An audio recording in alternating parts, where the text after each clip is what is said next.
¿Listo? Seguimos otro ratito más hablando de Dios, de su palabra, de lo que Él ha hecho por nosotros.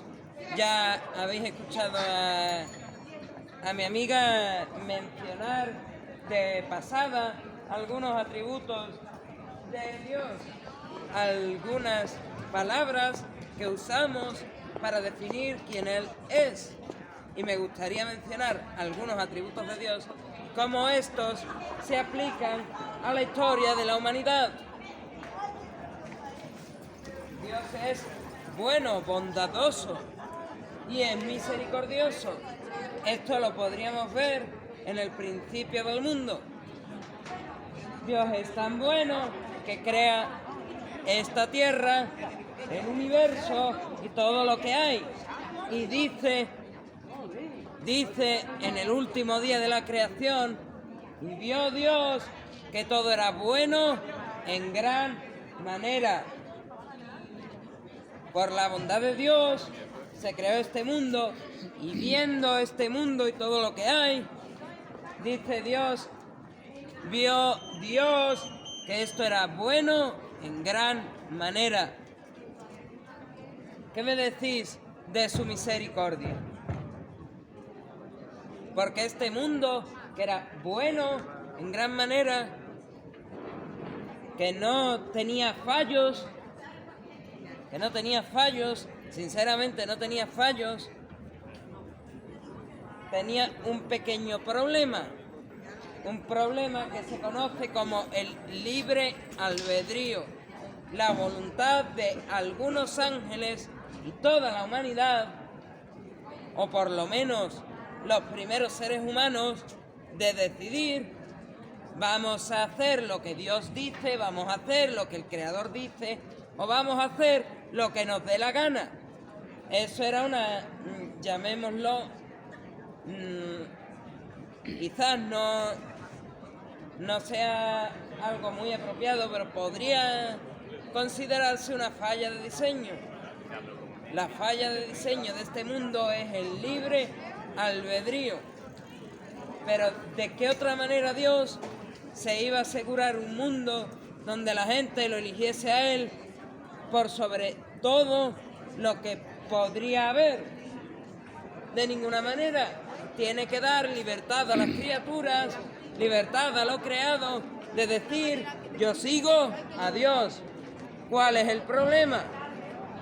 Un querubín, uno de los más altos rangos angelicales, un querubín de nombre Lucifer, a quien conocemos como Satanás, Satán, él coge y dice: no me interesa Dios, yo quiero ser Dios, yo quiero gobernar.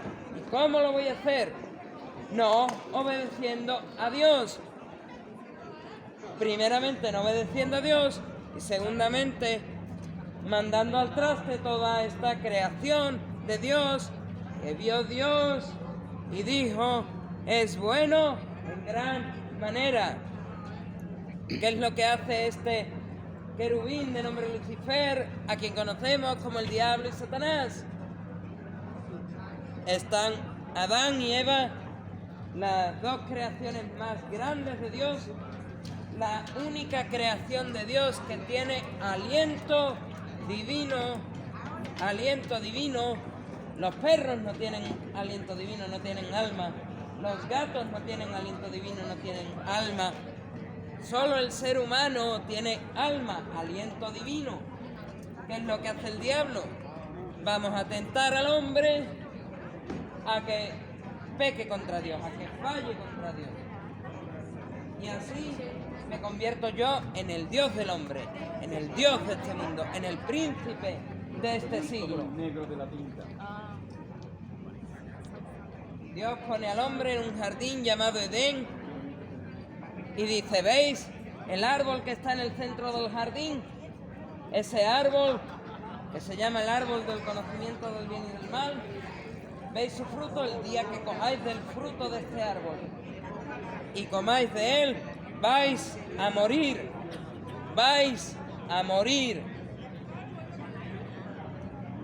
¿Qué hace el diablo? el diablo se presenta en este árbol en forma de una serpiente y le dice a Eva, no te ha dicho Dios que si comes vas a morir.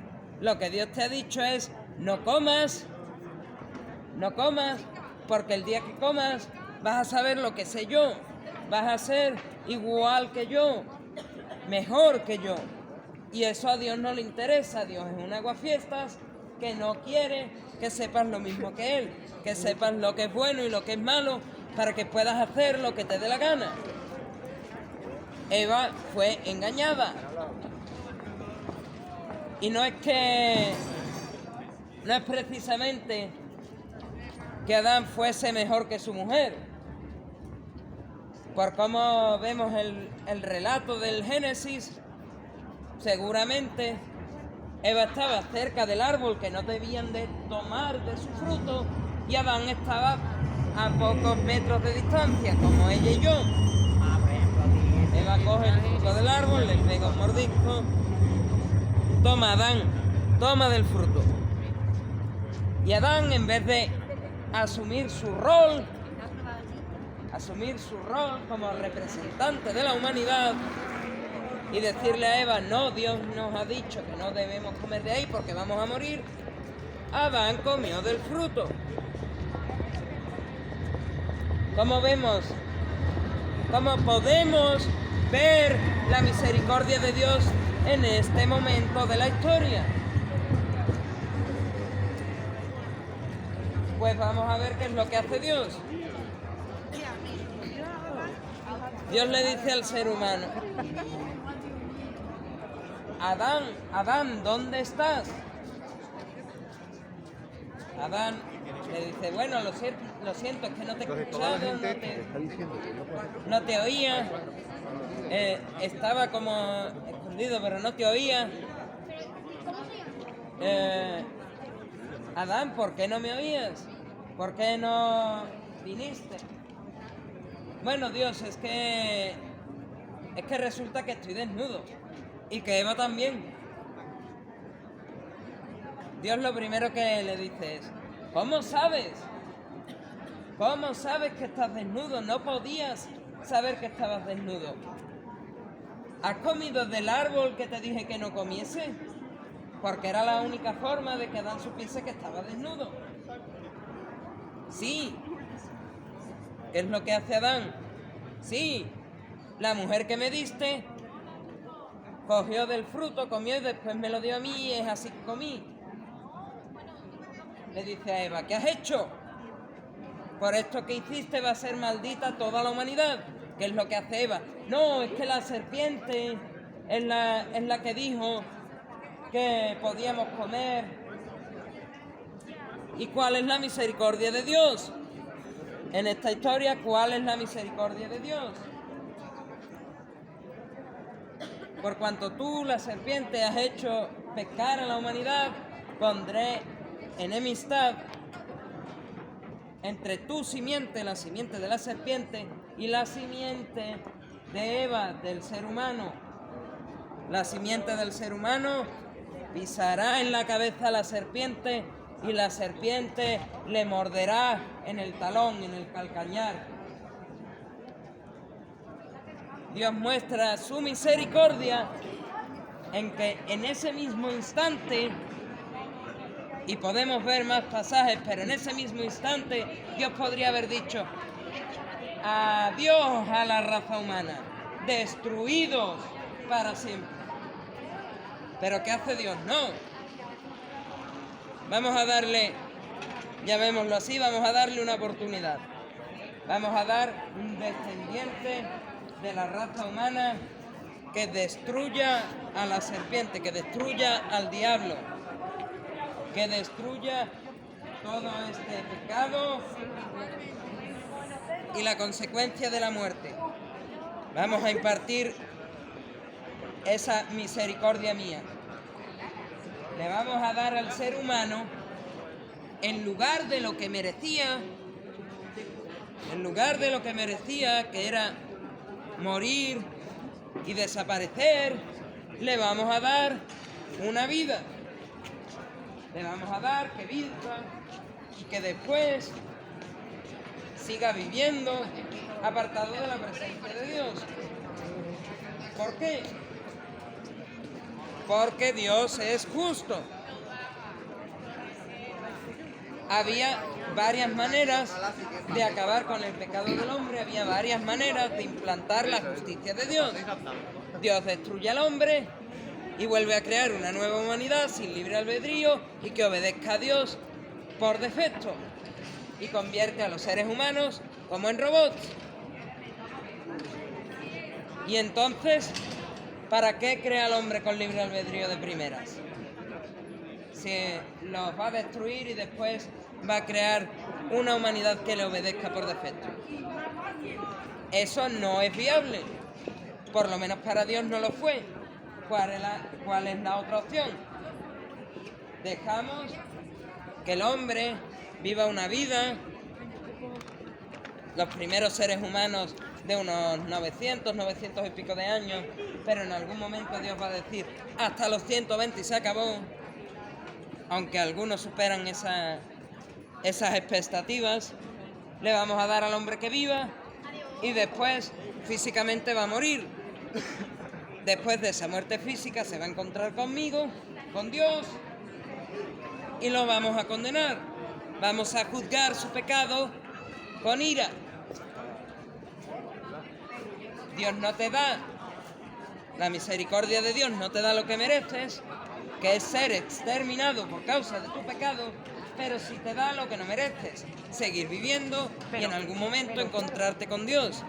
Y ahí más vale que estés preparado, más vale que te prepares. ¿Dónde más aplicamos la misericordia de Dios? Caín matando a Abel. ¿Qué es lo que merecía Caín por haber matado a Abel? Pues posiblemente morir también. ¿Qué es lo que le da Dios a Caín que había matado a su hermano? No, vas a vagar por la tierra, ahí te quedas hasta que te mueras, hasta que vuelvas al polvo, hasta que tu cuerpo vuelva al polvo.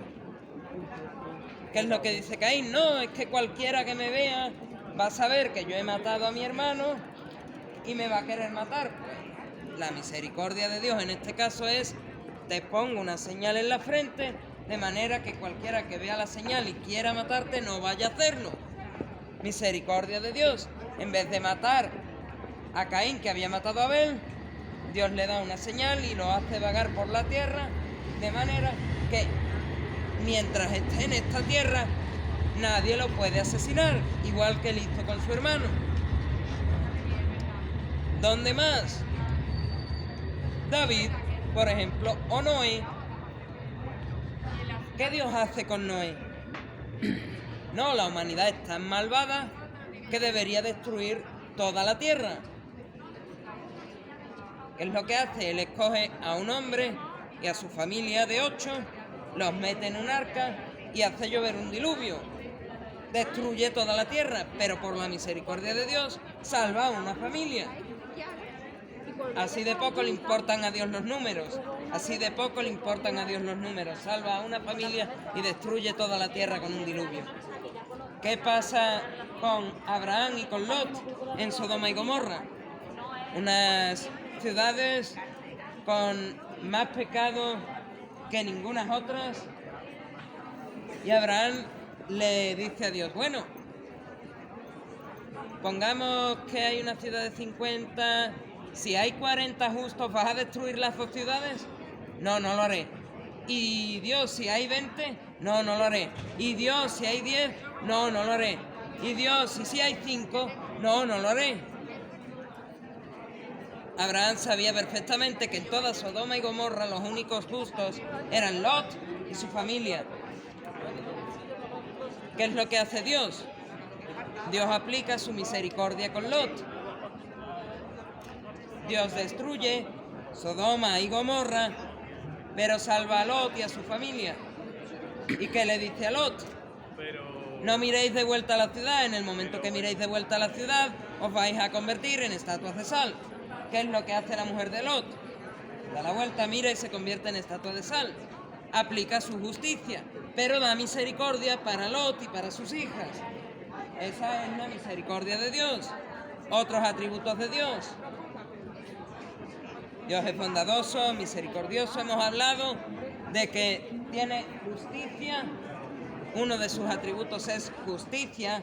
Y Dios ya hemos visto que aplica justicia.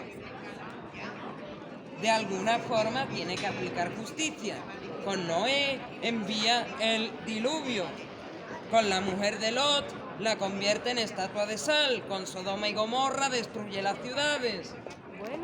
En la rebelión de Coré, a los rebeldes se los traga la tierra. En la rebelión de Moisés contra Dios, golpeando la peña de Oreb con el bastón 2 veces, saca el agua, pero después a Moisés le dice, no vas a entrar en la tierra prometida, aplica su justicia. Con David, el primer hijo que tiene del adulterio con Betsabé, se le muere, la justicia de Dios aplicada. Con Absalón, el nieto de Isaí, hijo de David, él mata a todos sus hermanos y al final él es muerto. Dios aplica su justicia. Con tantos y tantos personajes en las Escrituras, podríamos ver cómo Dios de alguna manera aplica su justicia. Aplica su justicia, como en estos casos, para lo malo, pero también la aplica para lo bueno. José, siendo acusado de haberse acostado con la mujer de Potifar, es mandado a una cárcel, se aplica una injusticia, pero Dios aplica su justicia al liberarlo de la cárcel, al decirle al copero del rey y al panadero del rey qué significaba su sueño.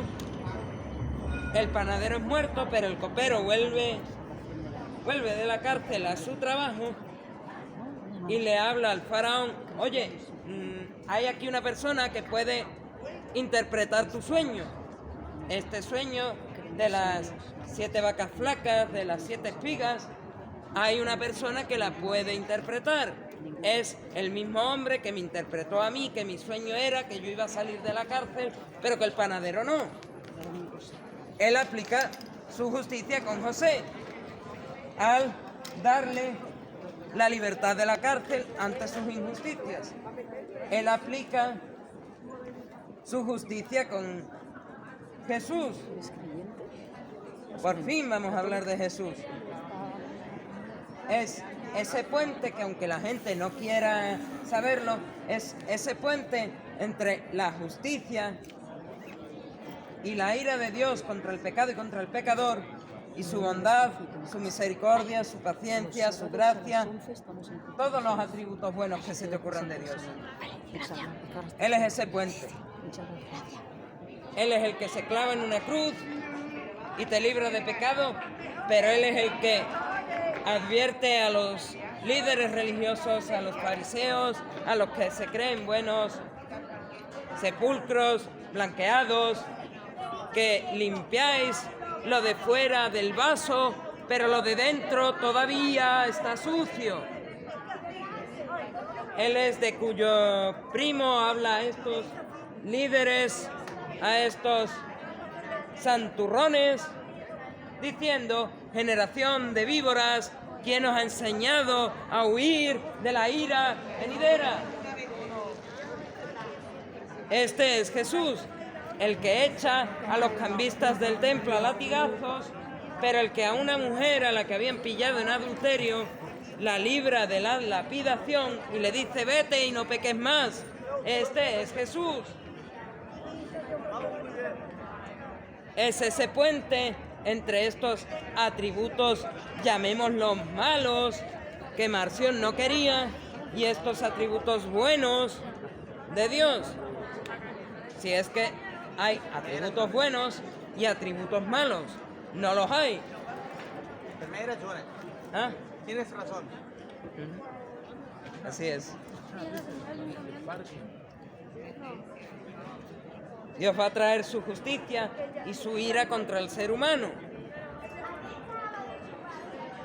Lo trajo con Adán, lo trajo con Caín, lo trajo con Absalón, lo trajo para con Betsabé también, lo trajo con Salomón, lo trajo con Acab, lo trajo con Jezabel y lo trajo con tantos y tantos personajes. Dios trae su justicia y su ira. Al que hace lo malo, juicio, condenación e ira de Dios. Al que de verdad hace lo bueno, dice Ezequiel 18 dice, al que de verdad se arrepiente de haber hecho lo malo y deja de hacer lo malo y hace lo bueno, desde que deja de hacer lo malo hasta que se muere, Dios le da vida eterna. Dios es justo y Dios es santo. Él está totalmente apartado del pecado.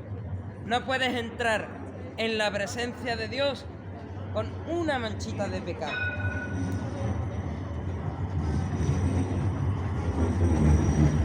Pero Dios también es bondad, Dios también es misericordia. Y te dice, no puedes entrar con una manchita de pecado, pero si te arrepientes de esa manchita de pecado y dejas de mancharte de pecado, te dejo entrar en el cielo, te doy la vida eterna. Pero ¿qué dice Ezequiel también? El alma que pecare, ésta morirá. El alma que se manche de pecado, aunque diga, me arrepiento de esta mancha, ha de morir, porque nadie puede vivir una vida sin mancharse una sola vez con el pecado. Es opinión personal, es mi opinión personal, que por cuanto pecó Adán, todos nacemos ya con una manchita. Pues ya como dicen en México, ya la regamos. Ya de verdad la hemos regado.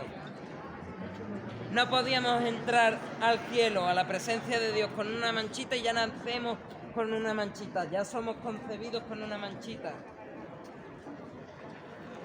¿Y cuál es el problema? Que es que no es una manchita. Que es que aunque esa manchita que nos viene de fábrica no la tuviésemos, ¿quién no ha mentido? ¿A quién no la han castigado los padres? ¿Quién no ha descargado música, películas, libros de internet por los que debía de pagar? ¿Quién no ha, aprovechando que tenemos aquí una tienda de un equipo de fútbol, quién no ha visto de manera ilegal un partido de fútbol que se retransmitía en canales de pago? ¿Quién no lo ha hecho? Pues seguramente con estas 4 cosas está representado el 100% de la humanidad, es estadística. Nacíamos con una manchita de pecado, pero aunque no la tuviésemos, ya hemos visto 4. No hemos visto una, hemos visto 4. Y hemos visto 4 tipos, no 4 manchas. Porque ¿cuántas veces mentimos? Pongamos que no hablo de mentiras, pongamos que no hablo de robos de propiedad intelectual, pongamos que no hablo de desobediencia a los padres, pongamos simple y llanamente el pecado más común del ser humano, la ingratitud. El sol sale cada mañana y se pone cada noche. El aire lo seguimos teniendo cada mañana y lo seguimos teniendo cada noche. En cada momento de nuestras vidas, Dios está en control. ¿Y crees que el ser humano cuando se levanta, su primer pensamiento es, gracias Dios porque me he levantado y porque puedo respirar? Ni mucho menos. Sentimiento de ingratitud. Y continuamente esa ingratitud lleva a un pecado de ingratitud. Otra manchita que la cumple sí o sí alguna vez en su vida el 100% de la humanidad. El 100%. y es una manchita con la que ya no puedes entrar a la presencia de Dios. Y si no puedes entrar a la presencia de Dios, algún sitio tiene que haber para ti. Algún sitio al que podríamos llamar la no presencia de Dios, pero eso sería como cambiarle el nombre a robo, cambiarle el nombre a mentira, cambiarle el nombre a desobediencia a los padres y decir, no, esto no es mentira, es una media verdad o una mentira blanca o una mentira piadosa. Es cambiarle el nombre. No presencia de Dios, es cambiarle el nombre al lugar que no es el cielo y que no es la presencia de Dios. El infierno, señores, el infierno es la no presencia de Dios, es estar excluidos de la presencia de Dios. Eso es lo que es el infierno. Y ya hemos visto que cada uno ya venimos de fábrica con una manchita que nos excluye de la presencia de Dios, que nos arroja a la no presencia de Dios, al infierno. Necesitamos una solución, necesitamos, como ya he dicho, a este personaje que encarna justicia, santidad e ira de Dios, pero que encarna bondad, amor, misericordia, gracia, paciencia, encarna el todo poder de Dios, encarna su omnisciencia, su omnipresencia, encarna los atributos de Dios. De eso es de lo que estamos hablando, de atributos de Dios mostrados en la historia de la humanidad. Pues necesitamos a alguien que encarne los atributos de Dios y que, siendo personas pecadoras, injustas, merecedoras de condenación, como me gusta decir cuando nos vemos en el espejo, que es la ley, lo que vemos escritos es culpables, reos del infierno. Necesitamos a alguien que cambie este culpable, reo del infierno, por justo habitante del cielo. Necesitamos a alguien que haga eso. Y esa persona, lo siento por todos los que se consideran de alguna religión católica, lo siento mucho. Esa persona que te cambia el culpable, reo del infierno, el muerto en delitos y pecados, por santo, justo, habitante del cielo, vivo en santidad. La única persona que te lo cambia no es un hombre, por mucha sotana que lleve, es Dios. Dios hace una transformación de condición. Dios cambia un corazón de piedra en uno de carne. Dios cambia a un hombre muerto en un hombre vivo. Dios cambia a un condenado en un justificado, a un reo del infierno en un habitante del cielo. Y Dios lo hace de la manera más majestuosa, mostrando toda su gloria y todo su honor, toda su bondad, toda su misericordia, toda su gracia. Dice el Evangelio de Juan, capítulo 1, versículo 14, dice de este Dios que hace una transformación total de tu vida. Dice Juan, vimos la gloria de este Dios encarnarse, vimos su gloria como del unigénito, Hijo del Padre, lleno de gracia y de verdad. Este Hijo del Padre, este Hijo del Hombre, Hijo de Dios, Dios encarnado, este Verbo de Dios, la palabra, el Logos, este Hijo de Dios que se encarna a esta tierra, este no nace con la manchita de fábrica con la que nacemos, ni se mancha de pecado, vive la vida perfecta.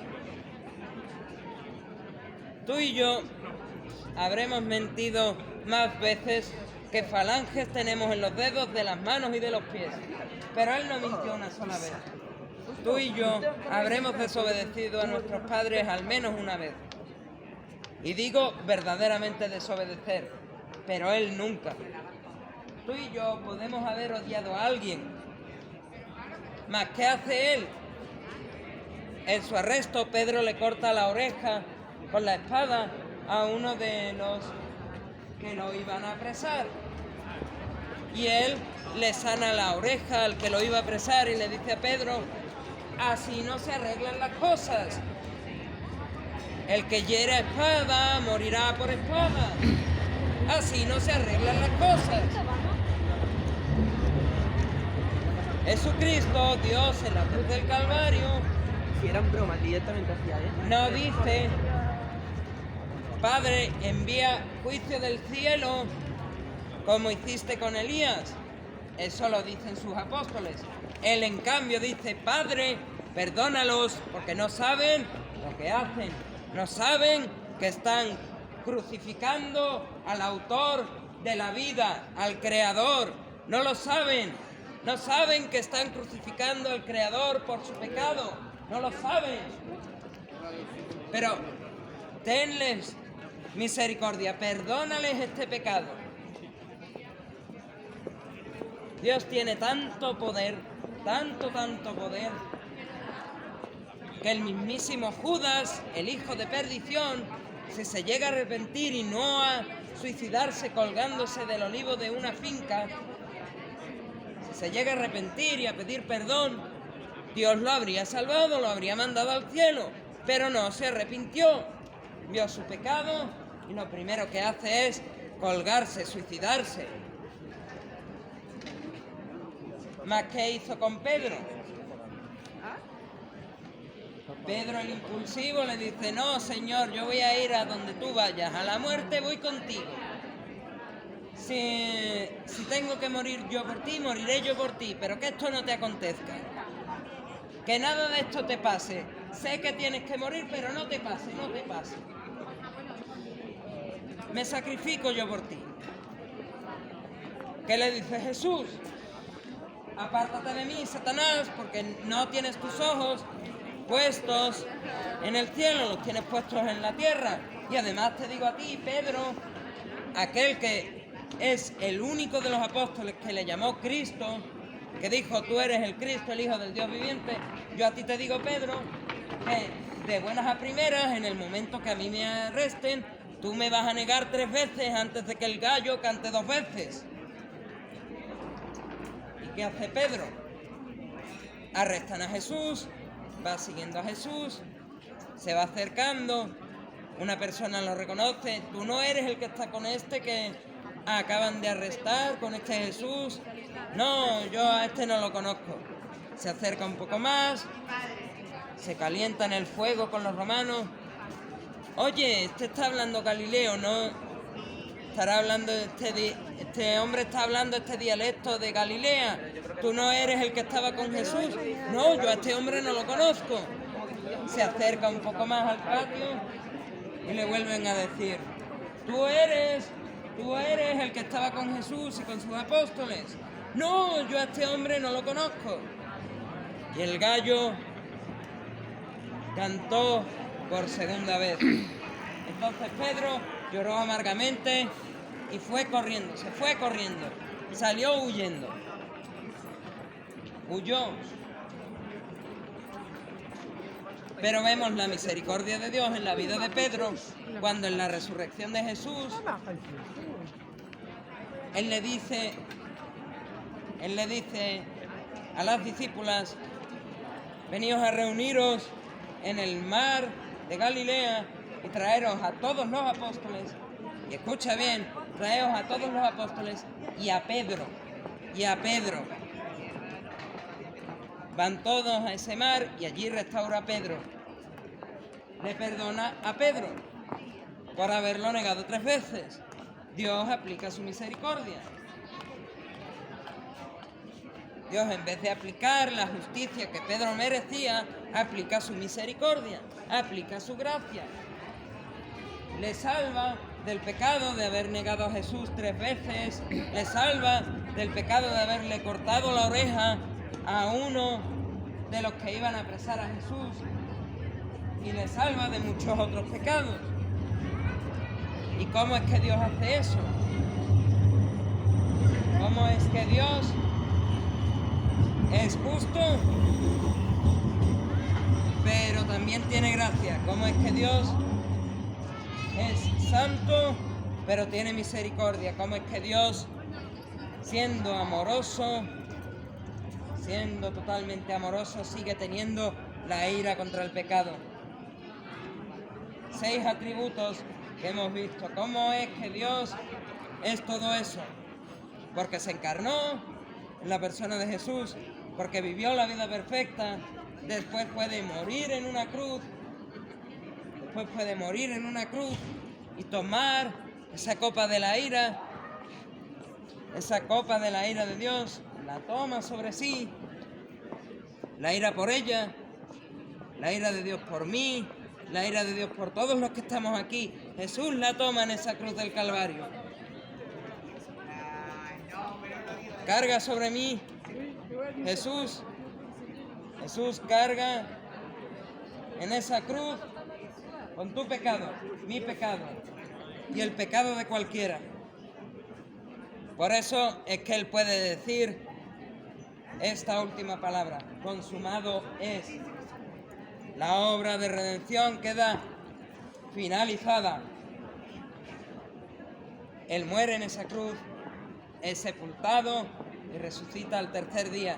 Su tumba, aunque haya un mosaico allí en el centro que diga lo contrario, su tumba es la única tumba vacía, la única tumba en este planeta Tierra donde no hay cuerpo. Si lo hubiesen querido incinerar, la urna de los polvitos quedaría vacía. Y no porque se abrió la tapa y los polvitos se esparcieron, no como enseñan hasta el día de hoy los judíos, porque los discípulos abrieron la tumba, removieron la piedra de la tumba y se robaron el cuerpo. No